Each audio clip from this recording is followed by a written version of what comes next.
Para quem não me conhece, meu nome é Paulo Ricardo. As pessoas lá em Jacareí me conhecem como Paulinho. Eu sou de Jacareí, faço parte de um grupo de oração chamado Luz das Nações. E é com alegria que mais uma vez nós estamos aqui em Caçapava juntos para meditarmos, mergulharmos na palavra de Deus, que é sinal de cura, de libertação e de graça para nós, amém? A palavra que nos foi proposta nesta noite de hoje, que o irmão me passou, foi o Evangelho de São Marcos. Mas eu, orando ao Senhor, pedi ao Senhor o discernimento, e o Senhor me deu uma mesma passagem, só que em outro evangelista, diante de um detalhe, diante daquilo que não está no Evangelho de São Marcos. Mas nós vamos ver que é o mesmo Evangelho, mas ele traz um detalhe que o Senhor quer direcionar para nós nessa noite de hoje no grupo de oração. É o Evangelho de São Mateus, no capítulo 14, versículo 22 a 33. A passagem que o irmão me passou é de Marcos 6, 46 e 52. E você vai ver que lá nesse Evangelho de São Mateus, capítulo 14, versículo 22 ao 33, melhor dizendo, versículo 23 ao 33, traz lá, entre parênteses, esse Evangelho de São Marcos que o irmão passou. Ou seja, é o mesmo Evangelho, só que ele traz um detalhe que somente o Evangelho de São Mateus nos traz, que é um detalhe a mais que São Mateus nos relata, que vai nos trazer realmente uma clareza para nós firmarmos no tema desta noite de hoje, que é sobre a fé, amém? Evangelho de São Mateus, capítulo 14, versículos 23 ao 33. Jesus caminha sobre as águas. Feito isso, subiu a montanha para orar em solidão. E chegando à noite, estava lá sozinho. Entretanto, já a boa distância da margem, a barca era agitada pelas ondas, pois o vento era contrário. Pela quarta vigília da noite, Jesus veio a eles caminhando sobre o mar. Quando os discípulos o perceberam caminhando sobre as águas, ficaram com medo. É um fantasma, disseram eles, soltando gritos de terror. Mas Jesus logo lhes disse: tranquilizai-vos, sou eu, não tenhais medo. Pedro tomou a palavra e falou: Senhor, se és tu, manda-me ir sobre as águas até junto de ti. Ele disse-lhe: vem. Pedro saiu da barca e caminhava sobre as águas ao encontro de Jesus. Mas, redobrando a violência do vento, teve medo e começou a afundar e gritou: Senhor, salva-me! No mesmo instante, Jesus estendeu-lhe a mão, segurou-lhe e disse: homem de pouca fé, por que duvidaste? Apenas tinham subido para a barca, o vento cessou. Então aqueles que estavam na barca prostraram-se diante dele e disseram: tu és verdadeiramente o Filho de Deus. Palavras da salvação. Glória a você. Amados, este é o Evangelho aonde nós estamos aqui diante da passagem que Jesus caminha sobre as águas. E nós podemos ver que o evangelista Marcos, o evangelista João e também o evangelista Mateus citam a mesma passagem, mas somente Mateus vai falar da passagem aonde Jesus convida a Pedro também a andar sobre as águas. E aqui nós estamos diante de uma situação adversa para aqueles homens. Primeiramente, diz o evangelista, era escuridão da noite, agitação do mar, o mar que estava agitado. E diz o evangelista no versículo 24 que o vento era contrário. Se não bastasse diante de tudo isso, o medo que tomava o coração daqueles apóstolos, daqueles discípulos. Olha a situação. Era uma situação totalmente contrária àquilo que eles imaginavam passar logo após um grande milagre de Jesus, porque essa passagem vem logo após a primeira multiplicação de pães de nosso Senhor Jesus Cristo. O Senhor então, após a multiplicação dos pães, vai à montanha, vai orar, e ele em oração vai ao encontro dos seus discípulos, e diz a palavra de Deus. E essa palavra vai se repetir novamente no Evangelho de São Marcos, também no Evangelho de São João, Os evangelistas fazem questão de nos mostrar a situação que eles estavam. Era tarde da noite, era uma escuridão, o vento era contrário e as ondas balançavam o barco. Amados, aqui nós podemos entender que Jesus quer que nós, olhando para a nossa vida, possamos entender quantas situações nós estamos vivendo, que assim também nós nos sentimos. Nos sentimos na escuridão da noite, nos sentindo diante de um vento contrário, onde tudo aquilo que nós queremos, tudo aquilo que nós tentamos fazer, parece que vem uma força contrária e leva para trás. Tudo aquilo que nós queremos plantar, parece que vem ali uma mão e vem e tira tudo de novo, quando parece que está crescendo. Quando nós estamos nadando, parece que vem a correnteza contrária e quer nos puxar para trás. E aí vem os sentimentos. Aqueles apóstolos estavam diante do sentimento do medo. Eles achavam que ia morrer. Quantas vezes talvez na sua vida, meu irmão, minha irmã, diante das situações contrárias à sua vida, você acha que as coisas não vão mudar, você acha que é o final. Seja no casamento, você acha que o casamento vai terminar. Seja diante de um momento de desemprego, você acha que você vai morrer de fome. Seja diante de uma enfermidade, assim como os apóstolos achavam, você acha que vai morrer. Ou seja, ao meio da tribulação, os sentimentos ao nosso coração vêm diante de nós. E muitas vezes acontece como aqueles apóstolos.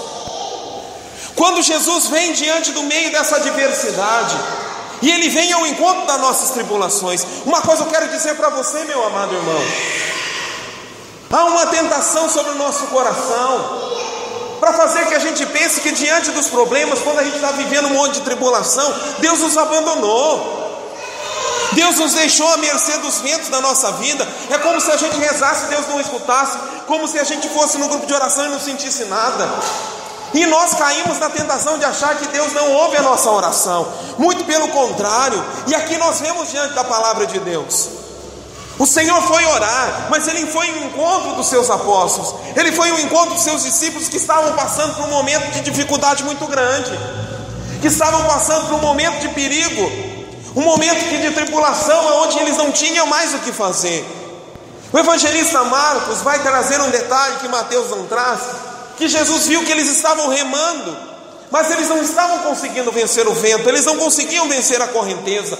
Quantas vezes você está remando na sua família? Quantas vezes você está remando na sua casa, no seu casamento? Quantas vezes você é uma única pessoa que está remando para um lado e está vendo as pessoas remando para o outro? Ou simplesmente você é o único que está tentando levar Deus para a sua casa, aonde na sua casa está todo mundo querendo levar de tudo para dentro da sua casa, menos aquilo que resolve, que é o nosso Senhor. Essa era a situação. Mas não caia na tentação de achar que Deus te abandonou, porque muitas vezes, meu irmão, minha irmã, a primeira coisa, que o primeiro sintoma da tribulação, que nós temos que pedir que o Senhor nos cure, é da cegueira espiritual. Ao ponto de nós acharmos que Deus não está olhando por nós, que Deus não reza, não está com seus ouvidos atentos à nossa oração, à nossa reza, de que Deus já não sabe mais, ou não quer nem saber aquilo que está acontecendo. Muito pelo contrário, os apóstolos, eles foram socorridos por nosso Senhor Jesus Cristo. Mas o medo, o colocar o coração acreditando que a tribulação é maior que o nosso Deus, nós não reconhecemos Jesus. Amados, os discípulos não reconheceram Jesus, acharam que era um fantasma, ao ponto que pedem uma prova para Deus, pediram uma prova para Jesus. Se és tu mesmo, Jesus, me permita então ir até o Senhor, disse São Pedro. Amados, quando nós estamos no meio da tribulação, quando nós estamos passando por momentos de problemas, momentos intensos na nossa vida, nós temos que pedir ao Espírito Santo que não nos permita perder o olhar de Jesus, que não nos permita não reconhecê-lo no meio das tribulações, no meio das falações, no meio das gritarias, no meio das brigas, das discussões, no meio dos dedos que são apontados para nós, ou até mesmo no meio da solidão. Quantos de nós que talvez no meio dos problemas, todo mundo vai embora, os amigos vão embora, os parentes vão embora, a família vai embora muitas vezes, viram as costas, Eu não estou dizendo literalmente, quando muitas vezes isso acontece, vão embora literalmente, mas muitas vezes aquelas pessoas que estão dentro da nossa casa não querem saber.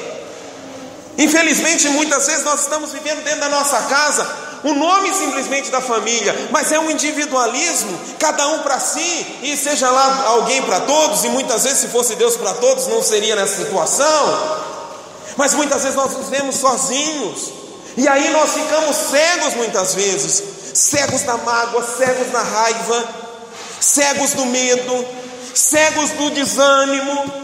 Já não queremos mais rezar, olhamos para a palavra de Deus e não vemos resposta, vamos diante do texto e não encontramos a presença de Nossa Senhora, não que ela não esteja ali, mas os nossos sentimentos nos cegam, e aí vai passando aquelas besteiras na nossa cabeça, achando que o jeito então é abandonar tudo, abandonar Deus, porque até então, quando não estava indo no grupo de oração, as coisas até pelo menos tinham probleminha, mas estavam melhores do que agora, e nós caímos na loucura e no desvario de acreditar que quando nós estávamos fora da igreja, estávamos fora do grupo de oração, as coisas eram melhores, e é isso que o inimigo quer que você acredite. Mas então por que eu estou vivendo as tribulações? Porque ele está agindo na nossa vida para que a gente desista, porque toda tribulação ela passa, toda tempestade ela passa, e diga-se de passagem, as chuvas que são mais fortes, mais torrenciais, as chamadas aquelas chuvas de verão, é aquelas que vão embora mais rápido, mas muitas vezes nós não queremos ver, nós não temos paciência para ver a resposta de Deus, nós não queremos viver um momento de tribulação com Deus, e aí a gente cai em outro perigo, de se convencer com aquilo que o mundo nos prega, de um catolicismo sem problemas, sem tribulação, que é uma grande mentira. E se alguém um dia falar isso para você, não acredite. Vão lá no meu grupo de oração, que lá é o grupo de oração que os problemas acabam. Meu irmão, rapa fora desse lugar, porque esse lugar não é de Deus, porque Deus não prometeu para nós a isenção dos nossos problemas, muito pelo contrário, Ele disse para nós no Evangelho de São João que teríamos muitas aflições. A carta de São Tiago diz, logo lá nos primeiros capítulos, que se alegrem aqueles que estão vivendo a tribulação, porque a tribulação fortifica a nossa fé. Então não tenha medo da tribulação, o Senhor é contigo, mesmo se não, em algum momento você olha para o barco como olhou os discípulos. Jesus não estava na barca, Ele não estava na barca, Ele tinha ido orar. Mas no meio da tribulação, mesmo quando nós olhamos e não conseguimos sentir Deus, mesmo quando nós nos colocamos diante do Santíssimo Sacramento e não conseguimos sentir Deus, mesmo assim você continua firme, porque mesmo olhando para dentro do seu barco você não o vê, Ele vai vir andando sobre as águas diante das tribulações para socorrer a sua vida, amém? Por isso você não pode cair nessa do inimigo, nessa cegueira, e ainda mais se dobrar diante dos sentimentos que vêm ao nosso coração, que são sentimentos humanos, que são naturais, entre aspas, é até algo normal, mas não é normal você permitir que a sua fé vá diante desses sentimentos, porque a fé não é um sentimento. A fé não se, hoje eu estou sentindo fé, hoje eu estou bom, hoje a fé está boa, hoje eu vi que a fé está meio desanimada, eu acordei meio sem fé hoje. Fé não é sentimento, fé é dom de Deus, é graça de Deus. A carta de São Paulo aos Romanos, na primeira carta, no capítulo 13, aquela célebre passagem onde o Senhor nos dá, através de São Paulo, uma grande catequese sobre a caridade. Ele vai nos dizer que a fé, a caridade e a esperança caminham juntas, e quando Jesus vier em glória, é a caridade que vai subsistir sobre tudo. É essa fé que nós precisamos cultivar.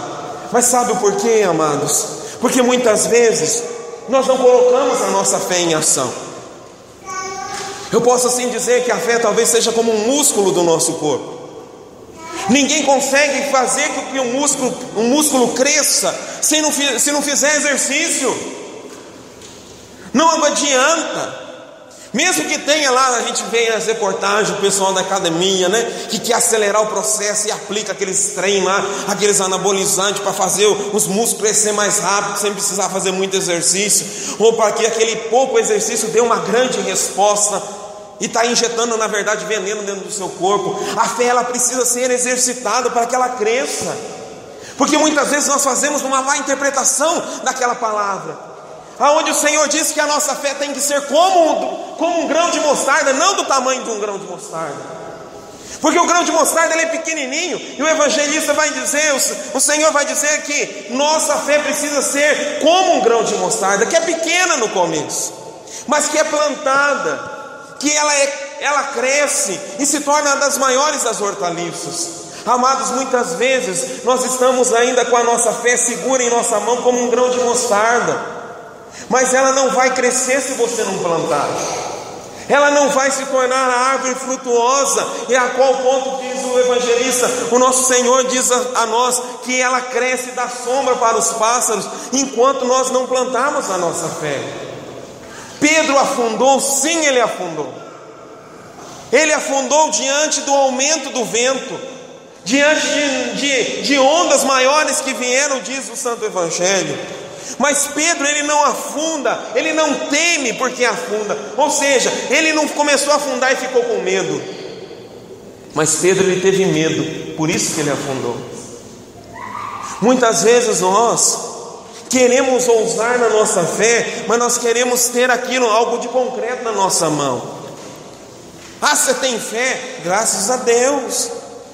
Como é que está a sua vida? Graças a Deus, lá está todo mundo empregado, as enfermidades não chegam na minha casa, graças a Deus está todo mundo com saúde, a minha família tem as suas briguinhas, mas nada de muito grave, eu não estou vivendo nenhuma tribulação no meu trabalho, está tudo dando muito certo, graças a Deus, os meus vizinhos todos me amam, eu comecei no grupo de oração, as pessoas ficaram gostando mais de mim, ninguém me persegue, ninguém me fica colocando apelidos, ninguém fica me criticando, ninguém fica me botando as dificuldades da vida só porque eu sou cristão. A minha fé, graças a Deus, vai muito bem. Mas como é que você vai exercitar a sua fé se você está somente naquilo que você consegue pegar? E aí começa a vir os problemas. Às vezes vem o desemprego, às vezes vem uma perseguição, as pessoas já não convidam mais você para ir na casa delas, você começa a perceber que as pessoas começam a perseguir você, não te convidam, te criticam, falam mal de você, levantam mentiras, começa lá no trabalho a colocar você naqueles serviços mais difíceis, o vizinho que até então era só love com você, era só amizade, fazia bolo, metade da assadeira ele levava na sua casa, ela levava na sua casa, já não está levando mais. Já começa a acordar cedo, socar o som alto, pleno final de semana, você quer dormir um pouco mais tarde. E aí começam a vir as dificuldades, começam a vir os problemas. Até mesmo dentro da igreja, as pessoas começam a criticar você. Aí o povo que reza demais. Esse povo reza muito. Eles só que não quer fazer nada, só reza. Acha que agora o mundo vai mudar com a oração. E começa a criticar. Aí esse povo que fica trocando lâmpada, só levantando a mão, só no xananá, acha que vai resolver alguma coisa, esse povo tudo maluco.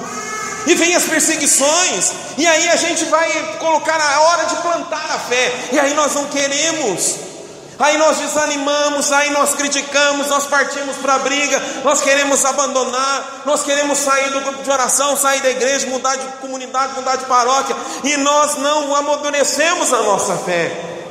E aí vem a tribulação, a gente continua com medo. Vem Jesus andando sobre as águas, a gente continua achando que é um fantasma. O Senhor nos convida a andar sobre as águas. Não, Senhor, deixa eu aqui no barco. Ou quando dá um passo, corre de novo para a segurança do barco, porque ali é mais confortável, ali é mais aconchegante. Ali pelo menos se afundar, afunda todo mundo junto. Aqui se afundar, afunda só eu sozinho. Quantas vezes Deus está pedindo algo para nós e nós não vamos porque nós temos medo de afundar sozinho, mas a gente esquece de quem nos chamou. Talvez naquele momento Pedro não se lembrou de quem o chamou no momento que ele teve medo e começou a afundar. Amados, muitas vezes Deus pede para nós algo na nossa vida, para nós ousarmos na fé, na área do nosso ministério, na área da nossa vida, na oração. Às vezes Deus pede para a gente ousar no jejum, talvez Deus peça para a gente ousar na oração, acordar 3 horas da manhã, fazer sacrifícios por causa de uma conversão, por causa de uma transformação, por causa de uma bênção, mas a gente não ouve a voz de Deus, e mesmo quando ouve, a resposta não vem, a gente se esquece de quem é aquele que nos pediu. É como se Deus não fosse aquele que fosse o intermediador da nossa graça. É como se nós não tivéssemos a certeza, e constantemente nós vamos confundindo Deus com um fantasma. Amados, nós precisamos romper com todas essas nossas, entre aspas, seguranças humanas. Deus quer que este grupo de oração ele ouse na fé, e a fé ela tem que ser plantada na oração. Muitas vezes, eu não sei se acontece aqui em Caçapava, mas lá na Diocese de São José dos Campos acontece muito, de pessoas que não perguntam para Deus o que Deus quer para a vida delas, porque elas têm medo da resposta, elas têm medo do compromisso, elas sabem que Deus sempre vai querer algo a mais de nós. Uma vez eu escutei algo de um amigo que disse algo assim para mim: Paulinho, você vai perguntar para Deus, toda vez que você perguntar para Deus: Senhor, está bom? E Deus sempre vai nos responder: sim, filho, está bom, mas pode ir mais um pouco.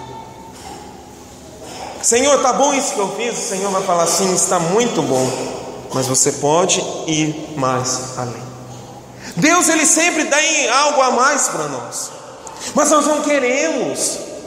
Na nossa vida pessoal, na nossa oração, nós queremos muitas graças, nós queremos até mesmo algo que é impossível, mas nós não queremos caminhar sobre as águas, nós não queremos ousar na fé. Eu não quero exercitar a minha fé, eu não quero fazer ela crescer. O Senhor às vezes está pedindo a conversão daquela pessoa, mas Senhor, já foi uma pessoa lá falar: meu marido é turrão, cabeça dura, meus filhos não adianta, eles estão enfornados, não adianta, eles não querem saber da igreja, e nós largamos da mão. O Senhor talvez está pedindo para vocês essa comunidade transformada pelo poder do Espírito Santo, mas nós vamos colocando questionamentos. Que as pessoas estão presas, porque hoje em dia é assim mesmo, a apostasia está aí, as igrejas protestantes estão aí, e que não sei o que está aí, e o Senhor está onde? Como um fantasma vagando em nossa frente, e que constantemente nós precisamos pedir uma prova a Ele, para que prove a nós que Ele é Jesus que vem andando sobre as águas. Amados, quantas vezes eu e você precisamos ver Jesus andando sobre as águas para entender que a nossa fé, quando nós colocamos ela em ação, Deus vem e honra a nossa fé. Existe uma palavra que lá em São José dos Campos eu ouvi uma irmã dizendo no grupo de oração Mais Que Vencedores. A irmã que pregava, ela dizia o seguinte: coloca o pé, dá o primeiro passo, que Deus coloca o chão embaixo. Que coisa espetacular! Dê o primeiro passo, que o Senhor coloca o chão embaixo. Vá na ousadia do Espírito. Nós temos visto os grandes homens de Deus. Na semana passada se celebrava os 50 anos, jubileu de ouro do sacerdócio de Monsenhor Jonas Abib. Aquele homem que ousou na fé e hoje que é a Canção Nova.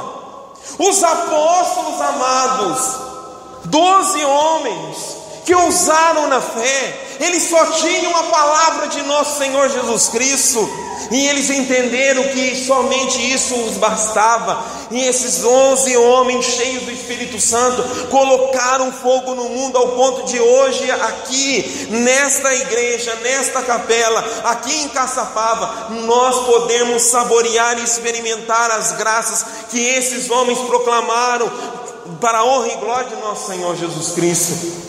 Foram 12 homens que botaram fogo no mundo, e por isso hoje nós somos a Igreja Católica Apostólica Romana, fundamentada por nosso Senhor Jesus Cristo, na Cátedra de São Pedro, que hoje perdura até hoje, pela graça do Papa Francisco. Foram 12 homens que ousaram na fé. Eles não tinham microfone, eles não tinham ministério de música, eles não tinham a palavra escrita, a palavra impressa, mas eles tinham o fogo do Espírito Santo e a ousadia da fé. E eles tiveram dificuldades, foram presos, bateram nele, foram expulsos, assaltados. São Paulo, o barco afundou não sei quantas vezes, ficou naufragado não sei quantos dias, lá naufragando, quase morreu, apanhou. E nós não somos presos, nós não apanhamos, o nosso barco não afundou porque nós não precisamos de barco para chegar aqui, nós não passamos de nada disso, e mesmo assim nós não conseguimos ver os grandes milagres que esses homens fizeram na nossa vida até hoje. E a gente vai dizer: mas naquela época, então você vai dizer que o Espírito Santo naquela época era mais forte, e hoje é micro-ondas. E aquela palavra que diz que o Senhor é o mesmo hoje, ontem e sempre, qual é a diferença? Nós precisamos ousar na fé. São Pedro era analfabeto, ele não sabia escrever. Se não bastasse, ele negou Jesus 3 vezes. Olha só, se nós fôssemos olhar pelos olhos humanos, a Igreja Católica começou muito bem. O seu primeiro líder já nega o seu Senhor 3 vezes, olha que beleza. Mas o Senhor tinha uma confiança naquele homem, e sobre ele veio o Espírito Santo, e aquele homem foi transformado, curado à beira da praia, lugar aonde Pedro conhecia muito bem, porque era pescador. Quando Jesus então o proclama e o pergunta assim: Pedro, tu me amas? Apacenta minhas ovelhas. Amados, nós estamos diante da palavra de Deus, e assim como esse evangelista Mateus nos relata inúmeras curas, inúmeros milagres, assim como Marcos, Lucas, João, o Ato dos Apóstolos, eram homens como nós, eram pessoas como nós, que também foram batizadas no Espírito Santo, que como nós aqui neste grupo de oração estamos sendo batizados a cada sexta-feira. A sombra de Pedro curava, o guardanapo, o lenço de Paulo curava. E porque eles eram homens diferentes? Não, porque eram homens iguais a nós, mas que resolveram ousar na sua fé. Deus quer fazer que você comece nesta noite de hoje a ousar na sua fé, lá na sua casa, na sua vida pessoal, na sua vida como servo de Deus, como servo deste grupo de oração. O que Deus tem levado você a ver que você acha que não consegue mais, que é impossível? A conversão de alguém, o estar aqui à frente ministrando, o estar diante de um ministério, pregando, cantando, intercedendo, rezando pelas pessoas, eu não sei. Mas o fato é que se você ainda continuar olhando e acreditando que as montanhas vão se mover, se a sua fé continuar do tamanho de um grão de mostarda, ela não vai se mover. Perdão. As montanhas não vão se mover, porque o Senhor nos diz que essa fé precisa ser plantada, essa semente precisa ser plantada com oração, plantada na adoração, plantada na Santa Missa. Gente, não é a jaculatória que muitas vezes nós rezamos quando o padre levanta a Eucaristia, no momento da consagração: Senhor, eu creio, mas aumentai a minha fé. Senhor, eu creio, mas aumentai a minha fé. Plantar a sua fé na palavra de Deus, plantar a sua fé no Santo Terço com Nossa Senhora, plantar a sua fé na sua oração diária. Gente, nós sabemos que uma planta precisa ser cuidada, e a nossa fé também. Rega no Espírito Santo, rega na efusão do Espírito. Não deixa para cultivar a sua fé só na sexta-feira. Não, amanhã, antes de você dormir hoje na sua casa: Senhor, eu quero andar sobre as águas. O que é o andar sobre as águas da sua vida? É a casa própria? Louve e bendiga a Deus, clame por esse milagre. É a conversão do marido que é cabeça dura, daquele familiar que você já cansou de escrever o nome na caixinha de oração, já até fez um carimbo, só carimbar o nome do cidadão para levar lá, porque você já cansou de escrever. Ouse na sua fé. É aquele tratamento que o médico falou para você fala assim: é o seguinte, minha senhora, ó, enquanto você viver, você vai ter que continuar tomando esses remédios. E você está tomando, louvado seja Deus, e continue mesmo. Mas você pode ousar na fé pedindo: Senhor, assim como aquele homem disse para o Senhor: se o Senhor quiser, o Senhor pode me curar. Senhor, eu sei que o Senhor criou a medicina, criou os remédios, mas se o Senhor puder, o Senhor pode, se o Senhor quiser, o Senhor pode me curar. Se for de vossa vontade, me cure da necessidade de tomar esses medicamentos. Que até mesmo lá o médico possa realmente botar lá na prescrição: cancelado, suspenso o tratamento porque foi curado.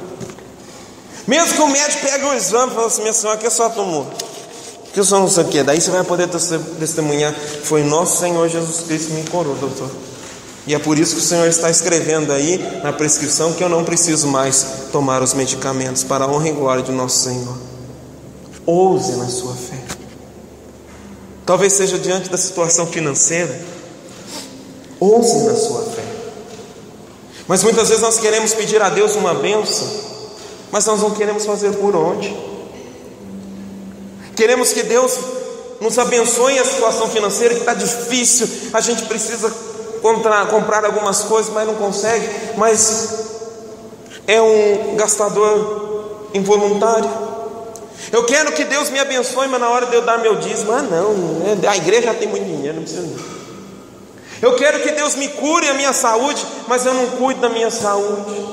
Eu quero que Deus converta as pessoas da minha família, que mande o Espírito Santo, que eu seja um sinal de testemunho, mas eu não sou testemunho. Aí, meu irmão, minha irmã, é a mesma coisa de você plantar a fé e chegar durante a noite lá, desterra a fé. Chega durante o dia, planta a fé, mas chega durante a noite, arranca a semente de novo. Ou seja, eu quero plantar a minha fé, eu quero crescer na minha fé, eu quero crescer como católico, eu quero crescer como cristão, mas dentro da minha casa eu estou fazendo tudo aquilo contrário à palavra de Deus. Eu estou cravado no raio da novela, eu estou cravado na mentira, eu estou abraçado na fofoca, eu estou abraçado na falta de perdão. Eu quero crescer na fé, eu quero ser um homem ou uma mulher de fé, mas eu não perdoo. Meu irmão, não adianta.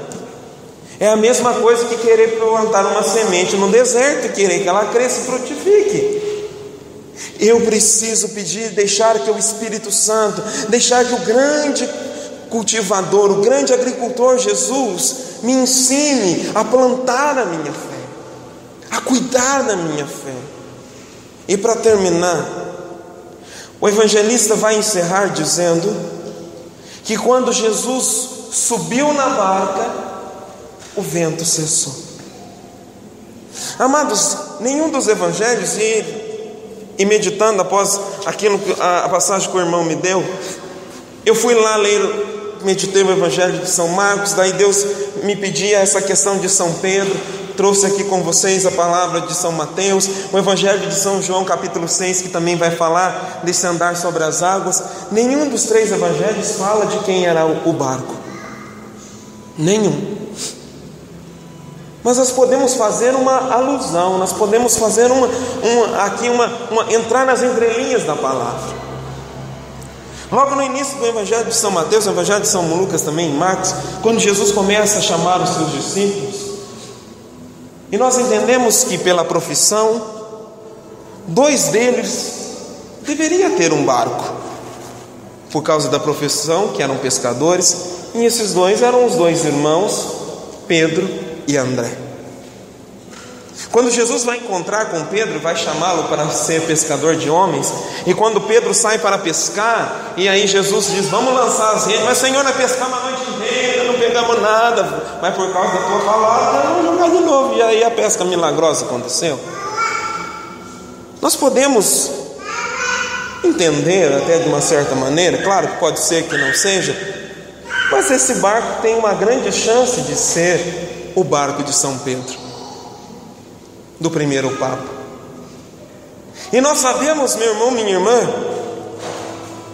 que quando Jesus sobe no barco e a tempestade se acalma, o Senhor quer nos mostrar que o barco de Jesus é o barco de São Pedro, e o barco de São Pedro é a Igreja Católica Apostólica Romana. Se nós queremos vencer as tribulações, eu quero dizer para você, você está no lugar certo. Mesmo que queiram dizer para você: olha, vamos pular de barco, você está indo lá naquele grupo de oração. Não, vamos lá na minha igreja, lá o pastor reza com poder, lá tem um povo que reza com poder, lá tem um povo que reza com unção, lá tem um povo que reza o céu se abre, lá tem um povo que reza o fogo cai. Eu quero dizer para você, você está aqui num grupo de oração, aonde o povo reza com unção, aonde o povo levanta as mãos, o céu se abre, aonde o povo clama e o fogo cai, porque aqui é um grupo de oração da Igreja Católica Apostólica Romana, dentro do seu movimento da renovação carismática. E ponto final.